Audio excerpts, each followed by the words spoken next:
Isaías 53, verso número 1 em diante.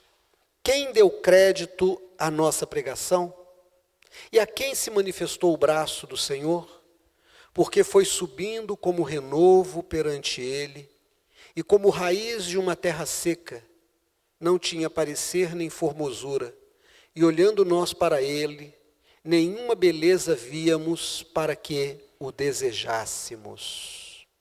Era desprezado e o mais indigno entre os homens, homem de dores, experimentado nos trabalhos, e comum de quem os homens escondiam o rosto, era desprezado e não fizemos dele caso algum.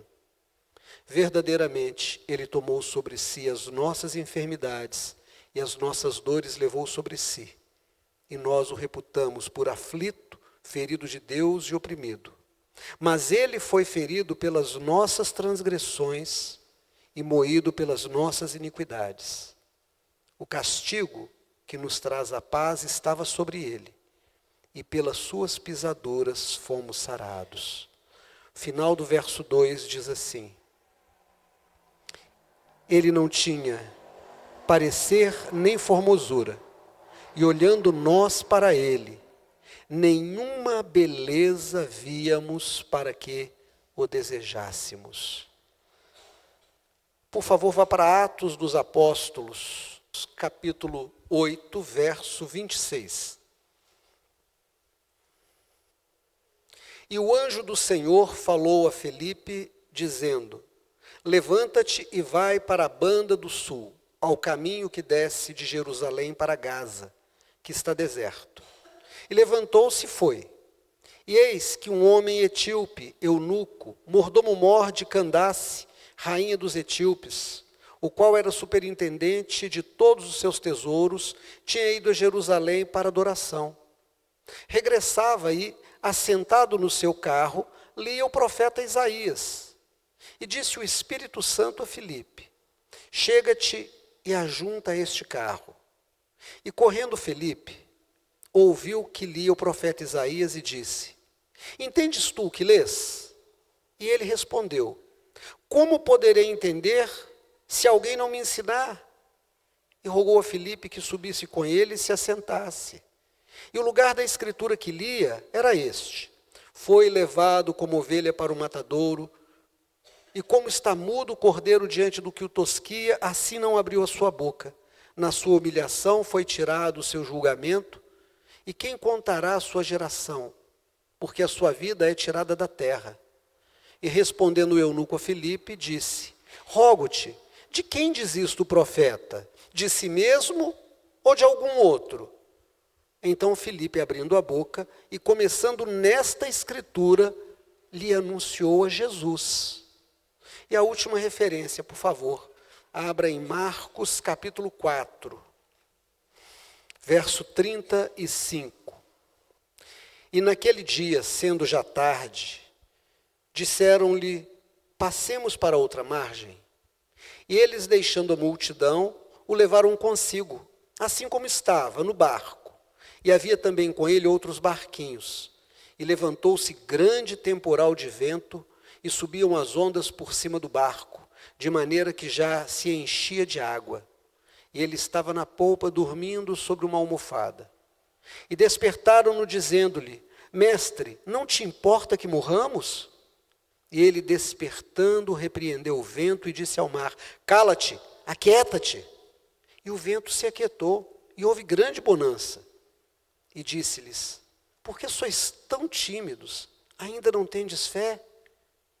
E sentiram um grande temor e diziam uns aos outros: mas quem é este, que até o vento e o mar lhe obedecem? Amém. Fala conosco, Jesus. Irmãos, a expressão em Isaías capítulo 2, nenhuma beleza víamos para que o desejássemos.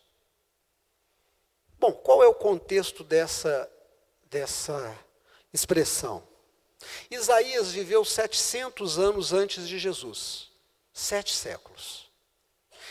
Ele teve uma visão do futuro.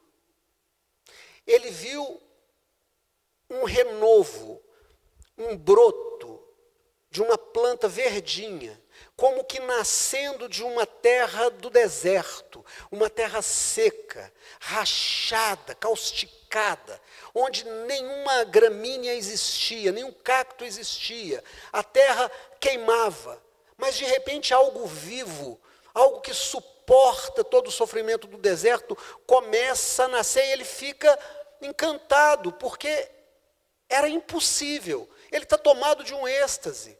E de repente aquela plantazinha começa a ganhar a forma de um homem, e ele olha para aquele homem, era um homem feio, não era um homem bonito, não era um homem de feições sutis, alto, de peito envergado, de cabelo ondulante, não tinha olhos azuis ou verdes, ou castanho claro, provavelmente a pele bem ressecada, narigudo, negro talvez, se não negro, quase negro.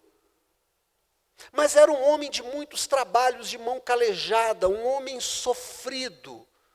Isaías continua vendo que aquele homem começa a receber sobre ele todo o mal que estava fazendo aquela terra ser causticada, fazendo aquela terra ser estéril, todo o mal que estava na terra, que vinha das pessoas que moravam na terra, todos esses males começaram a ser jogados sobre ele, o mal veio sobre ele, e ele foi aguentando aquilo, ele percebeu que Deus estava varrendo a terra e tirando o mal e colocando sobre ele, e ele foi oprimido, ele foi machucado até a morte, e quando ele morre, aquele mal sai por ele. Isaías é tomado de um êxtase, ele não entende, ele desperta desse momento, e ele escreve, ele registra a sua visão, que vira o capítulo 53 de Isaías.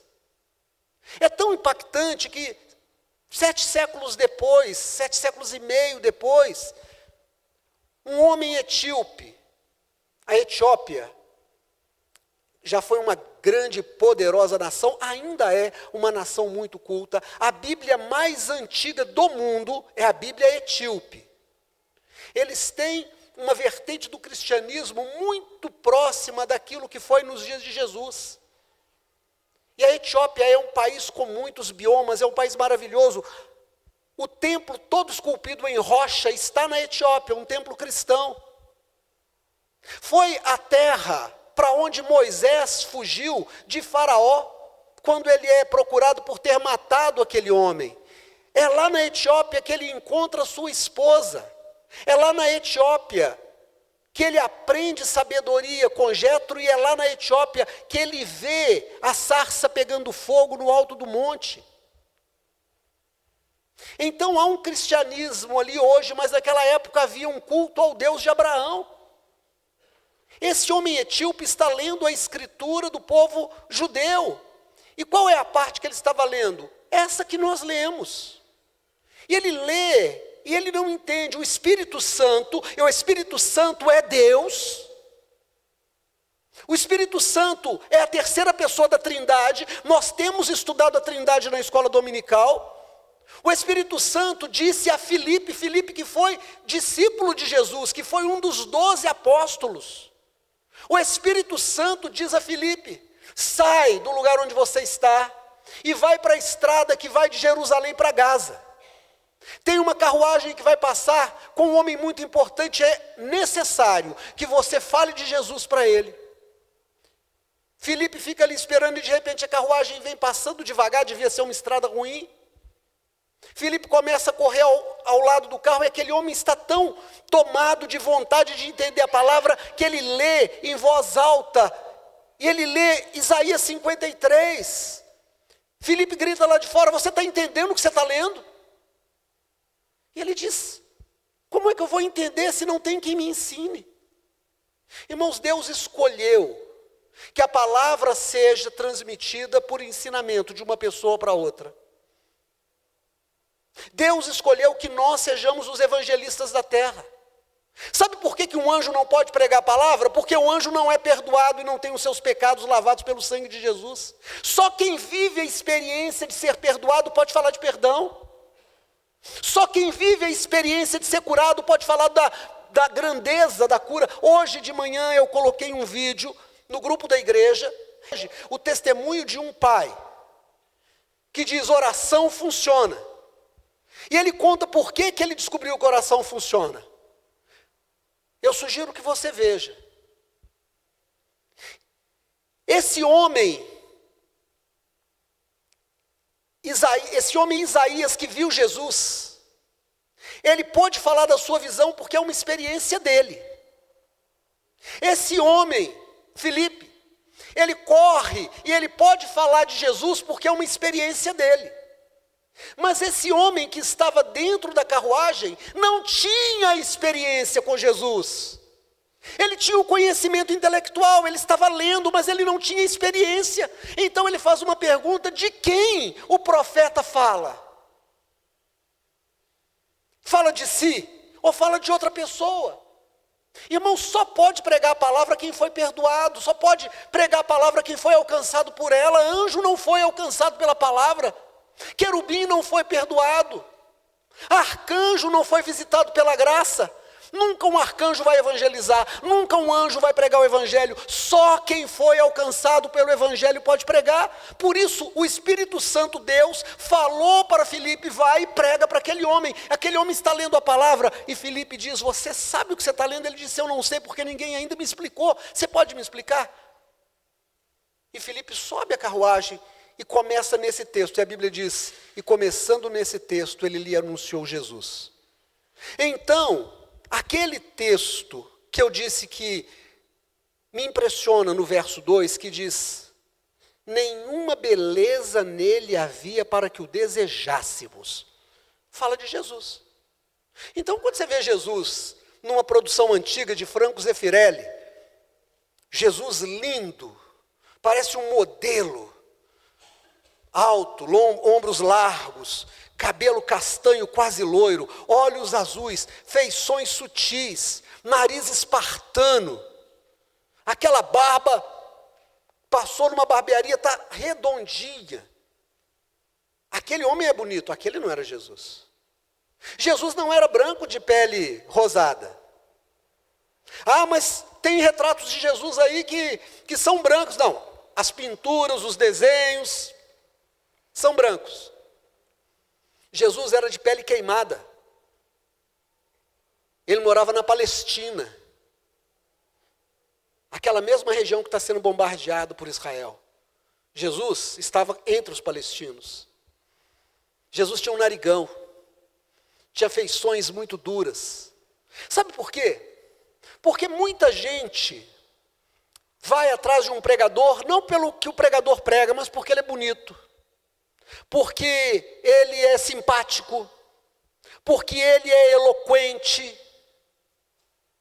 Jesus não era eloquente, não pregava eloquentemente.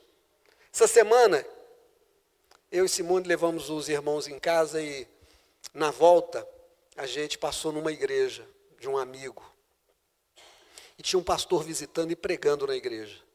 Lá de fora, a gente já ouvia. Pastor eloquente. Eu ainda falei para Simone, é o estilo bem pentecostal. Ah, aquela coisa. Entramos na igreja, a igreja tomada, porque ele é eloquente. Jesus não era eloquente. Jesus não era bonito. Jesus não agradava a ninguém. Jesus não falava o que as pessoas queriam ouvir.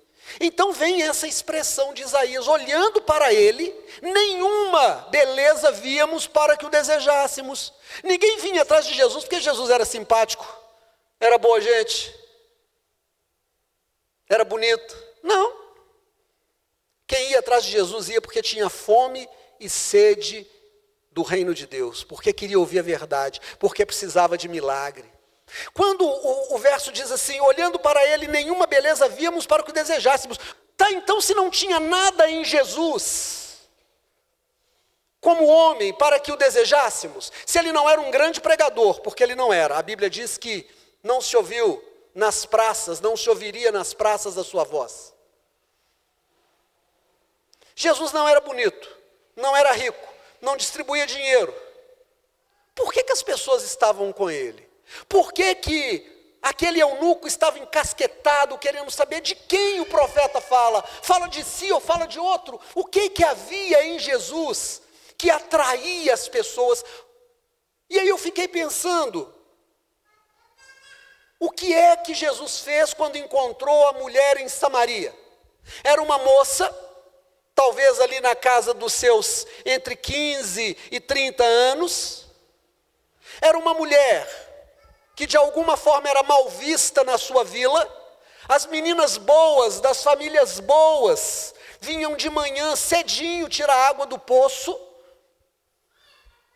Mas ela não podia vir, se ela viesse, ela seria apedrejada. Depois que todo mundo tinha tirado água, ela que era uma menina má, de uma família ruim talvez, aos olhos de todo mundo, debaixo de um sol forte, ela pegava o seu cântaro e ela vinha tirar água.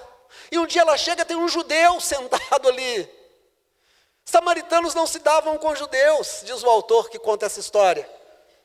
E quando ela joga o cântaro dela dentro da água, e faz dentro da água, aquele judeu olha para ela e com a voz doce, amorosa, sem nenhum julgamento, diz: você pode me dar um pouquinho d'água? Ela se espanta, e a primeira pergunta é: como sendo tu judeu, fala comigo que sou mulher samaritana? Irmãos, Jesus quebrava preconceitos. Como sendo tu judeu, fala comigo que sou mulher samaritana?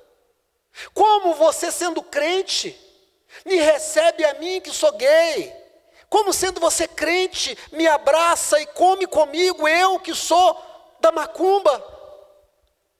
Como sendo você um crente limpinho, divide o pão e o café comigo, que sou mendigo?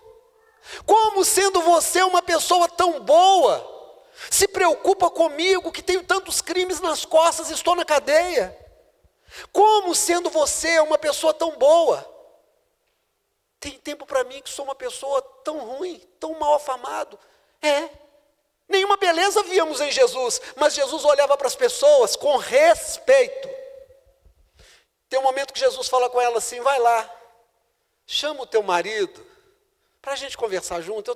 O que eu tenho para você, eu tenho para ele também. A fome que você tem de Deus, é a fome que ele também tem. Vai lá, chama ele. E ela agora diz: eu não tenho marido. E aí Jesus diz: bom, agora que você falou, você tem razão, né? Você já teve cinco homens na sua vida, e agora tem esse, e esse não é seu. Isso que você falou é verdade. Jesus não se apropriou da verdade dela. Jesus nunca se apropriou da verdade de ninguém. Ele a respeitou profundamente. Isso fazia as pessoas desejarem Jesus. Jesus respeita cada pessoa do jeito que ela está. Abraça cada pessoa do jeito que ela vem. Estende a mão para cada pessoa, onde ela estiver, sem nenhum julgamento e nunca deixando de respeitar. O que fez aquela outra mulher que foi pega em adultério? Pegaram a mulher em adultério. Como é que se adultera? Fazendo sexo, devia estar nua. Trouxeram para Jesus, Jesus baixou a cabeça, ele não tinha direito à verdade dela. Ele não tinha direito a olhar o que não era para ele. Dia desse, um pastor manda para mim uma mensagem e diz: pastor Ademir, o senhor tem sido meu mentor há tantos anos, estou com um problema assim assado, uma irmã trouxe aqui um problema na família assim assado. Como é que eu devo, que partido eu devo tomar, que posição eu devo tomar, o que eu digo para ela? E eu disse: irmão, chegaram para Jesus e disseram: meu irmão roubou a minha herança, manda ele devolver minha parte. Jesus disse: quem me fez juiz entre vocês? Eu não vou tomar parte nisso não. Falei: irmão, olha, essa é a posição de Jesus, e a minha, depois de muitos anos de ministério, e já tendo errado muito, eu não tomo partido na vida de ninguém. Aprendi com Jesus. Cada um guia a sua vida do jeito que quiser. Eu não tenho direito à verdade de ninguém. Eu não tenho direito à verdade de ninguém. Jesus baixou os olhos e não olhou para aquela mulher. E quando apertaram, disseram: o senhor tem que falar. Apedreja ou solta? Jesus olha para eles e diz: quem não tem pecados, joga a primeira pedra. Essa é a palavra rema. A palavra rema é a palavra que mostra que quem fala conhece a verdade de quem está ouvindo. E aí eles ficaram envergonhados porque estavam carregados dos seus próprios pecados e vão saindo devagarzinho. Aí a mulher está ali. E ela não foge.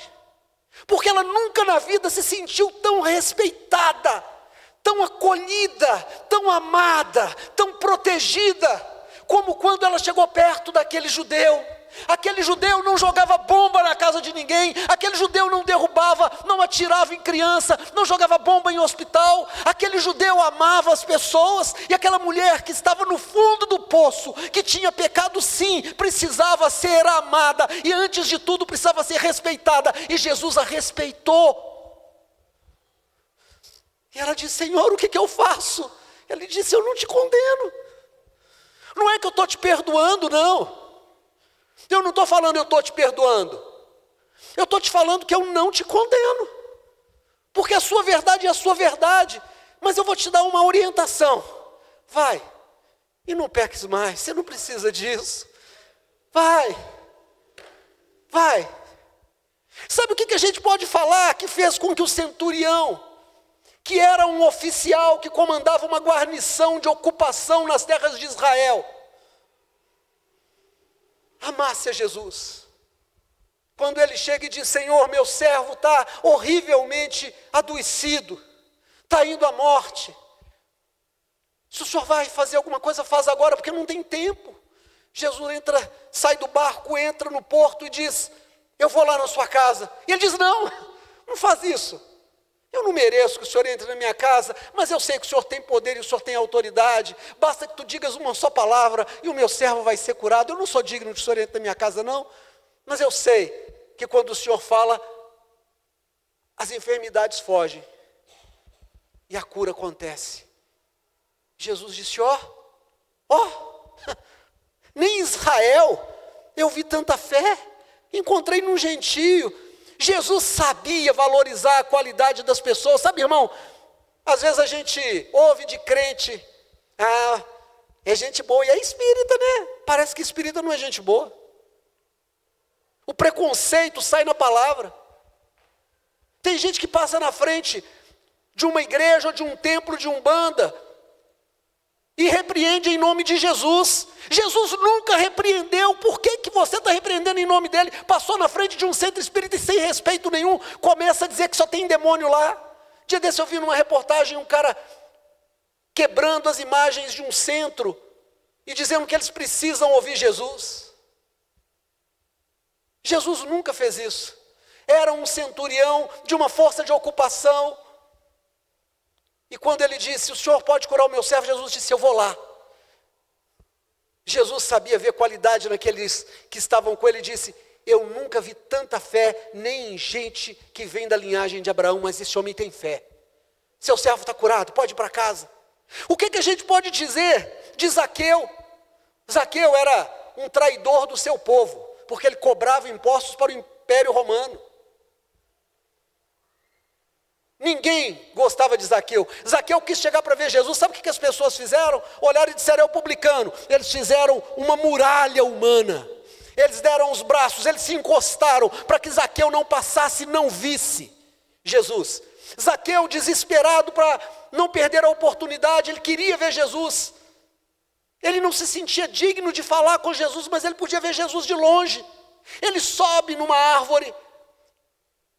Jesus larga tudo. Sai da multidão, sai do foco, da atenção das pessoas, vem para debaixo dessa árvore e vai dizendo: oh, abre caminho, abre.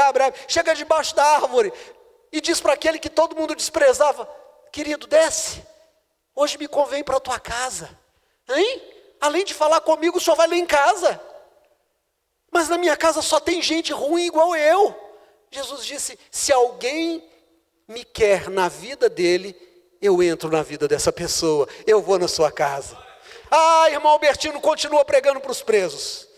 Pode ser que o senhor prega a vida inteira e o senhor só ganha uma alma lá dentro. Essa alma é preciosa, Jesus quer aquela alma. Pode ser, pastor Zé, que o senhor passe a vida levando café e um dia, só um dia, uma pessoa realmente aceite Jesus. E eu espero que todos aceitem. Mas se uma só aceitar, valeu a pena. Porque Jesus ama aqueles que o amam. Se alguém quer que Jesus entre na vida dele, Jesus entra. Jesus fica feliz quando alguém chama por ele. É por isso que olhando para ele nenhuma beleza víamos. Mas quando a gente olha para aquilo que Jesus fazia, o que ele pensava, o que ele sentia, a gente entende por que as pessoas queriam Jesus. E aquele leproso que se pôs no caminho? E aquele leproso que se fosse pego seria apedrejado até a morte? Aquele homem que fedia, o pus saía do corpo dele, a ferida estava aberta, moscas voando em volta dele, ele batia, a dor, já tinha perdido um pedaço de nariz, tinha perdido dedos, ele se põe diante de Jesus, aquele caco de gente, aquele resto de figura humana. Todo mundo tinha nojo, ninguém queria pôr a mão nele, e ele vira para Jesus e diz: eu sei que o Senhor pode me curar, se o Senhor quiser. Mas eu não vou nem dizer que o Senhor quer, porque eu não mereço.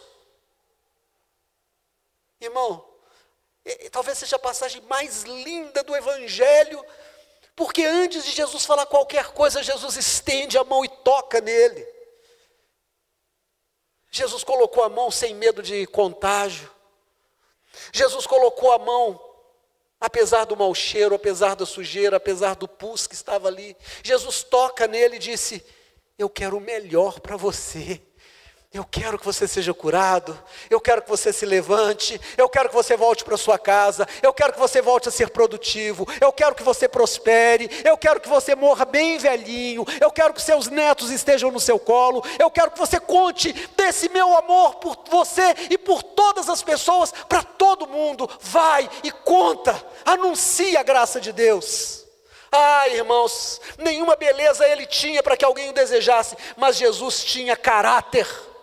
Jesus tinha sinceridade, Jesus tinha amor, Jesus tinha respeito, Jesus era, e Jesus ainda é. Por que nós devemos desejar Jesus? Por que nós devemos desejar Jesus? Porque Ele é o mesmo ontem, hoje e eternamente, como diz a Bíblia. Ele continua amando aquele que está perdido. Ele veio buscar e salvar aquele que está perdido. Mas como é que Jesus faz isso? Ele desce e ele anda nas ruas? Não. Mas os seus discípulos andam pelas ruas. Os seus discípulos se reúnem para falar dele. Os seus discípulos pregam nas empresas, no trabalho. Os seus discípulos pregam na escola. Os seus discípulos falam dele dentro do ônibus. Os seus discípulos amam. Os seus discípulos respeitam. Os seus discípulos trabalham. Os seus discípulos falam sem palavra, com atitudes. O testemunho que eu coloquei hoje, eu te peço em nome de Jesus para você ver, que eu coloquei hoje de manhã. Você vai ver o que Jesus faz quando um pai desesperado chega para ele e diz: meu filho está morrendo. O Senhor pode curar se o Senhor quiser. Meu irmão e minha irmã, qual é a beleza que você vê em Jesus para que você o deseje? Talvez você diga: eu não tenho tempo para Jesus. De vez em quando, eu pego algum serviço de oportunidade. Há muito tempo atrás, eu precisei consertar os móveis lá de casa. Aí procurei um marceneiro, me enrolou, procurei outro irmão de fé abençoado, enrolou. Procurei outro, enrolou. E aí eu falei com a Simone: quer saber? Eu vou fazer um curso de marcenaria e eu mesmo vou consertar os nossos armários. O armário da cozinha estava um lixo. Os guarda-roupas pareciam que eram mal assombrados. As gavetas abriam sozinhas. Aí fiz o curso.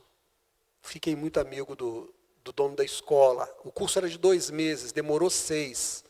Porque a nossa turma foi a melhor turma e o curso foi se estendendo. Então, vez por outra, aparece um serviço, eu pego o serviço e faço em parceria com ele. E aí, nessa semana eu fui ver um serviço grande, um bom serviço, um serviço grande. E a pessoa tem pressa. Ele veio, nós fizemos um orçamento, passamos a manhã inteira lá medindo. E aí a pessoa mandou para mim ontem uma mensagem cedo assim. Demir, você sabe que eu tenho pressa. São muitas as peças têm sido feitas, e eu preciso inaugurar o meu escritório novo, na data tal, e o orçamento, eu preciso desse orçamento rápido.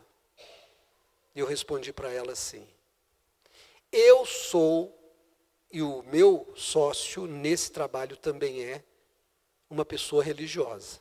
Eu sou religioso e ele é religioso.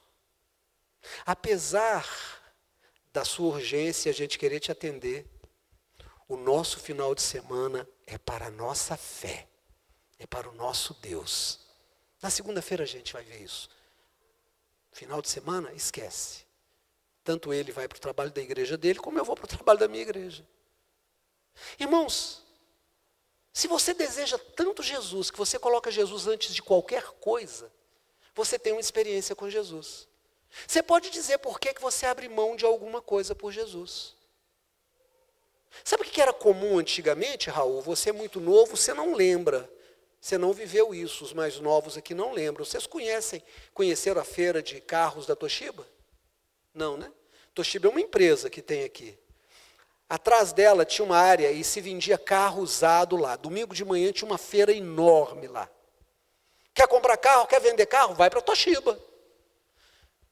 O que tinha de crente que ia vender carro ou comprar carro domingo de manhã? Você lembra disso, Zé?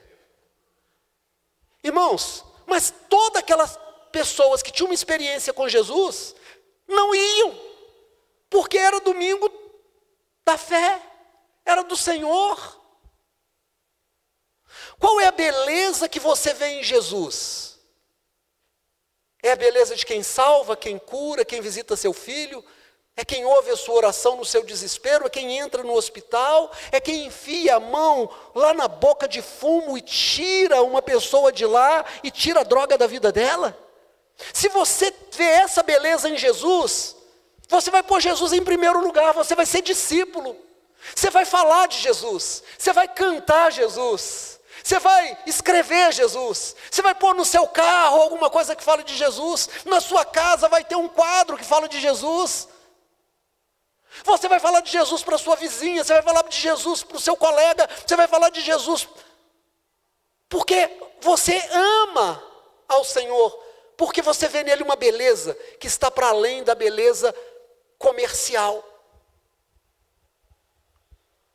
Mas, se você consegue pôr qualquer coisa antes de Jesus, antes da igreja, antes da fé, antes dos trabalhos do Senhor, você está precisando comprar colírio do Espírito Santo e pingar nos seus olhos, para que você possa ver. Porque você está olhando, mas não está vendo direito. Tudo que você põe na frente de Jesus vai ficar nesse mundo. Tudo que você deixar para trás para servir a Jesus vai virar um tesouro no reino dos céus, colocado na sua conta, em nome de Jesus. Amém?